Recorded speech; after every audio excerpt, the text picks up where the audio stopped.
di kelompok itu ada yang salah, ada sedikit-sedikit saya tahu. Tapi kenapa nggak berani takut sama mereka? Nah, selama ini saya belum ungkapkan kesalahan-kesalahan kecil, misalnya seperti yang saya dapati dari seorang si Syekhrel, ya, karena ke si Bahar waktu itu belum terlalu dekat ya. Ke si Syekhrel, kenapa nggak saya omongkan waktu itu? Bukan takut kepada kelompok mereka, nggak. Insya Allah saya nggak pernah takut kepada manusia kalau saya nggak salah. Selama saya benar, siapapun manusianya saya nggak takut. Contohnya ketika saya masih bergabung di kelompok itu konten saya itu banyak yang mengkritisi pemerintah. Presiden, saya nggak sebut presiden, hei Jokowi, saya gitu-gituin. Saya nggak takut, kenapa? Karena saya merasa saya benar.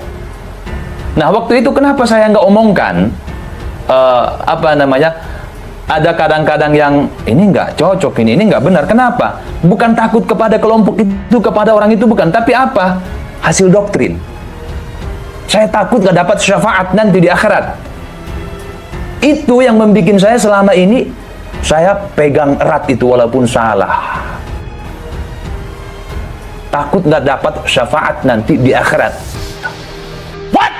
Indonesia tanah air beta, pusaka abadi nan jaya. DPR, menteri-menteri, presiden sekalipun, gitu.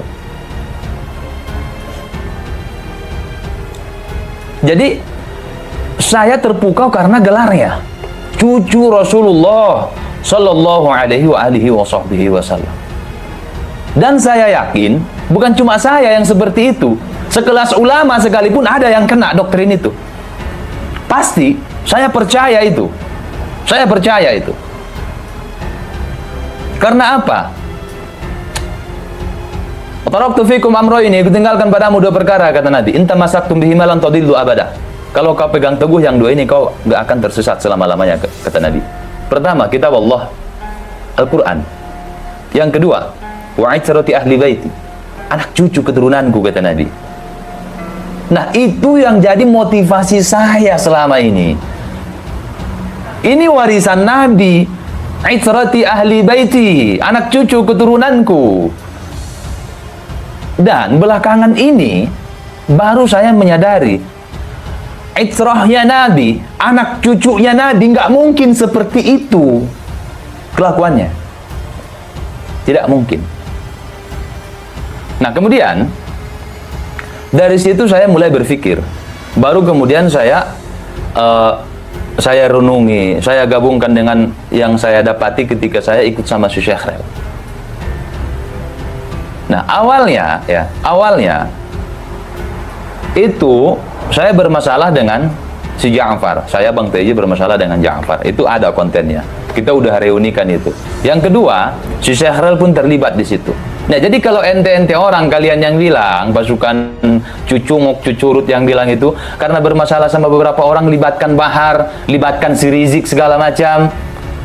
Harusnya dari 2 tahun yang lalu saya libatkan. Waktu itu saya belum tahu. Belum tahu, bro. Jadi saya nggak peduli siapapun itu, yang saya ketahui, baik dari kelompok sendiri, kubu sendiri, teman sendiri, nggak bisa saya kompromi. Sama bapak kandung saya aja waktu itu saya nggak kompromi. Dalam hal pilpres. Sama ayah kandung saya nggak kompromi. Kenapa? Ayah saya milih Pak Jokowi, saya milih Prabowo. Waktu itu saya masih memegang komando jihad konstitusi, bro. Hasil ijtima ulama. Pilih mana nanti?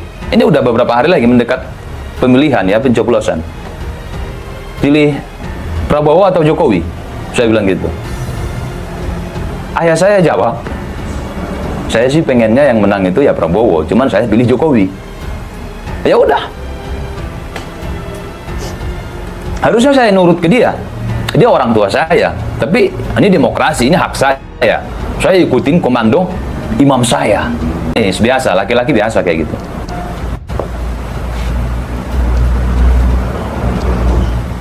Jadi begitu, guys ya. Jadi saya nggak peduli. salah itu dari siapa datangnya, dari kelompok sendiri pun, itu bukan cuma diomongan. Dan saya buktikan.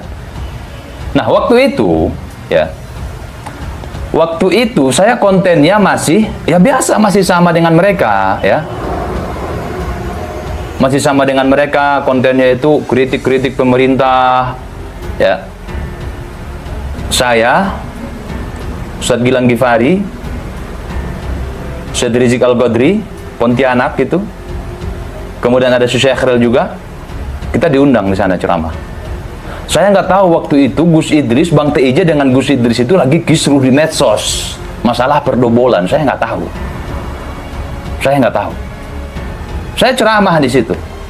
Masalah ulama waktu itu. Lihat di channelnya si Idris masih ada, ceramah saya di situ masih ada. Tanya sama Rizik Al-Qadri, tanya ponakannya Rehan itu.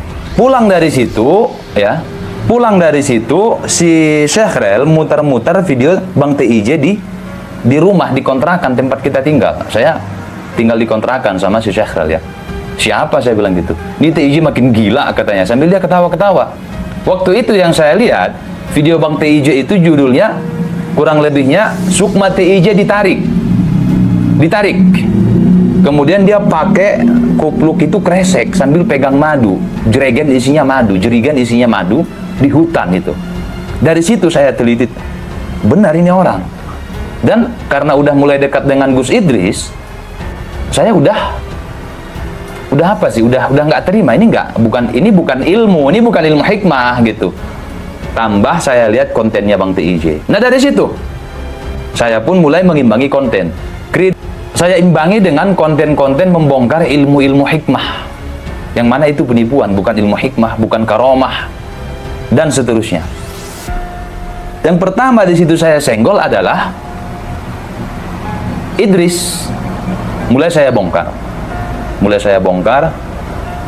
Nah, si Syekh Khrel langsung ngamuk ke saya. Chatnya diliatin, chat si Idris ke dia bukan cuma diliatin, diteruskan ke saya. Si Idris minta ke si Syekh Khrel supaya Syekh Khrel menutup mulut saya, jangan ngomongin si Idris, jangan bongkar si Idris.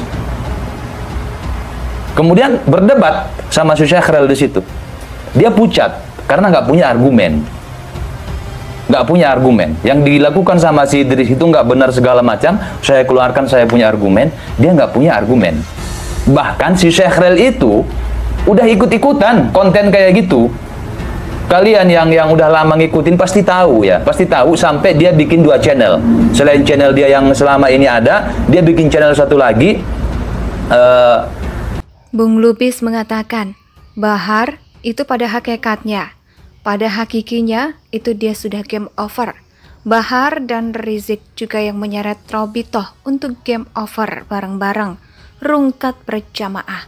Jadi Bahar itu sudah game over, itu sudah. Dan saya bisa buktikan kalau Bahar sudah game over, mulai dari masalah nasabnya. Di sini umum tentang makna tentang secara umum, tapi tentang si Baharnya benar gak? Dia dari kelompok Balawi. Itu dulu. Kalau untuk si Bahar belum masuk ke masalah seperti ini, tentang tolak secara ilmiah, belum masuk ke situ, ujar Bung Lubis. Namanya Habib Syekh Khrel 2 dunia.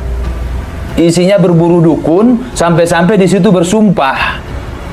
Demi Allah ini bukan settingan, ya. Demi Allah ini bukan settingan. Padahal saya tahu itu settingan. Itu orang Tegal. Dukunnya itu bukan dukun, itu maaf cakap orang yang pengangguran ketika itu, susah untuk cari kerja karena di mana-mana lockdown awal Covid. Itu.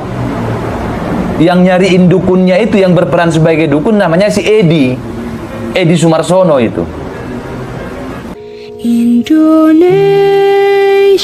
sejak dulu kala tetap dipuja-puja bangsa.